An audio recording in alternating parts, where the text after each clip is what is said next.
हरियाणा की राजनीति का बदल रहा है मिजाज। कांग्रेस, जेजेपी, इनेलो आ गए हैं एक साथ। कट्टर दुश्मनों में कैसे बनी बात। बीजेपी की बढ़ने वाली है टेंशन। चाचा भतीजे ने थाम लिया है कांग्रेस का हाथ। लोकसभा चुनाव के बाद हरियाणा की राजनीति में अलग ही स्वाद आ रहा है। स्वाद इसलिए क्योंकि हरियाणा का मानस पूरा स्वादु है।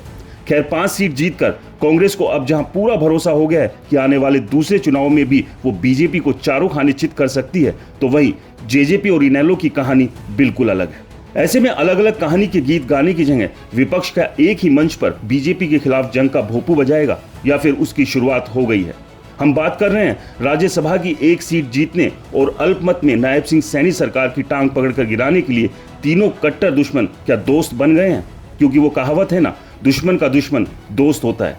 ऐसे में तीनों विपक्षी दलों ने गठबंधन जैसी स्थिति का एक नजारा भी पेश कर बीजेपी के माथे पर पसीने ला दिए हैं, जिसके बाद अब बीजेपी को विधानसभा चुनाव के लिए मजबूत तैयारियों से पहले राज्यसभा सीट के लिए होने वाले चुनाव और अपनी सरकार को बचाने के लिए एक पाले में आगे विपक्ष को सबसे पहले तोड़ना होगा, वरना एकजुट हो चुका विपक्ष लोकसभा चुनाव की तरह यहां भी बीजेपी को सरप्राइज कर सकता है।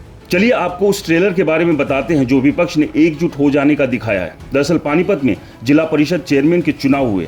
इस चुनाव में काजल देशवाल ने निर्दलीय उम्मीदवार के तौर पर पर्चा भर दिया, जिसके बाद कांग्रेस, जेजेपी और इनेलो ने काजल देशवाल का पूरा समर्थन देते हुए अपना कोई भी उम्मीदवार नहीं उतारा। बस यहीं से सारा गेम चेंज हो गया, क्योंकि बीजेपी समझ गई थी कि काजल देशवाल को मिले विपक्ष की एकजुटता के समर्थन के सामने उनका कैंडिडेट टिक नहीं पाएगा, जिसके चलते बीजेपी ने भी कोई उम्मीदवार मैदान में नहीं उतारा, जिसके नतीजे में काजल देशवाल जीत गई।